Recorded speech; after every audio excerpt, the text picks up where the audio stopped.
Hey y'all, so it's Black History Month. So this month we will be focusing on all the books that I've written that are directly tied to Black history, African diaspora history.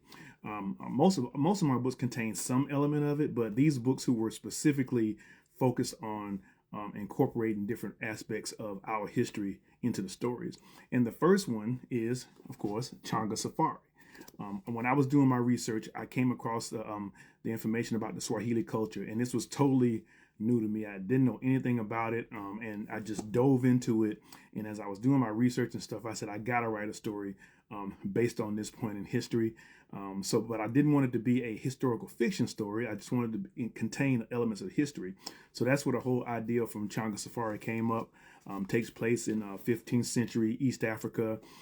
Emphasizes the role that that part of Africa played in world trade and world culture. Some of the things that we know as the spice trade and different things like that. You know, Africa was heavily involved in that. Actually, from the time of Egypt slash Kemet and beyond and before. And so I wanted to write a story that incorporated that history. And every place that Changa visits in his journey are places that East Africa had contact with. I present them in the way as they were back in the day. Perfect example, instead of the area that we know as Vietnam in this book is called Champa because that's what it was during that time.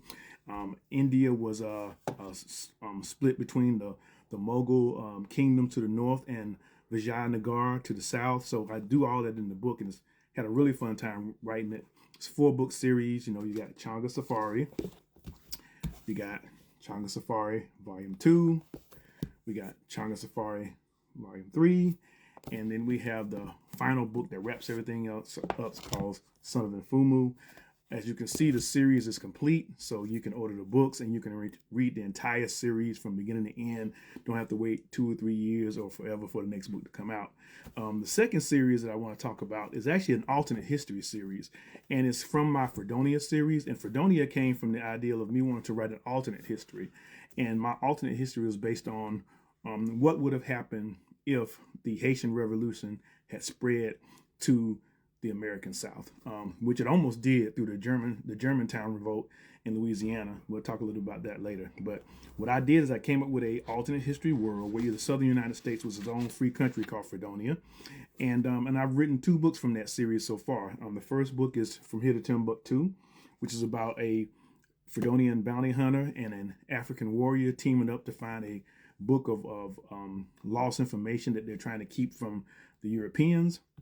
In the sequel of the book called La Rosa de Montanza, which is about one of the characters in the first book, love interest, her main story about how she was a Cuban revolutionary, which actually opened up some history to me as well, because at the time period I was working on, I did not realize there actually was a revolution going on in Cuba at the time, which was being led by a very famous person in Cuba that was known as the Bronze Titan, and Antonio Maceo, and so it opened up another aspect of history for me. Another book that I wrote, which is kind of not an alternate history in a way, but in a way it is, and it's based on another culture, a world that I created with Balogun Ochitade, and this is The Long Walk. And The Long Walk is about a girl from Trinidad who has come to America with her father to deliver a special talisman to Harriet Tubman. And this is a real fun book. My main character, Patience, travels from Savannah to Kansas and has a bunch of amazing adventures between that time, and also incorporates some elements of hoodoo and other stuff in it. So I've gotten a lot of good feedback on it. We're actually in the process of making a graphic novel on it. So it's another book that you want to check out that has some historical basis to it. Then I went back and I actually did to the world of the Swahili coast, and wrote a historical fiction book. This one is actually historical fiction. It's called Black Rose. It's about Kessie Manuja, who ends up, she's a Swahili merchant who ends up befriending and becoming a guardian of a Japanese princess. I took some creative license in writing the books about the culture, but again, it's a book that talks about that connection between East Africa and Asia. And what it does is that it also, I always like to do things, I say fairly, or the way it was. So we spend as much time in East Africa as we do in Japan. And I think that's what makes it unique when you look at books that we like to write these days, like Afro Samurai and different things like that. You know, I want to show the importance of both cultures, and I do it in this particular book. Action-packed book. I think you'll like it as well.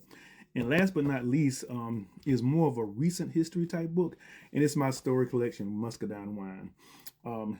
These stories in this book are based on me growing up in Southwest Georgia, in Middle Georgia, and in Low Country.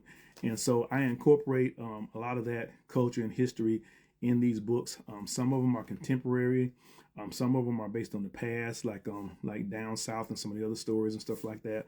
Miss Barry's Boy and stuff. So I incorporate different aspects of African American history in these stories and stuff. So if you're looking for something to read that's history related, but not necessarily is history, all these titles are books that you need to look for. I'm going to be putting them on my homepage today, so it'll make it very easy for you to click them and check them out. All of them will be on sale, and we'll be coming back and talking about them individually from time to time during the month. So check our titles out. I'm going to try to see if I can hold them all up together. There you go, right there. And enjoy Black History Month. Y'all take care. Peace.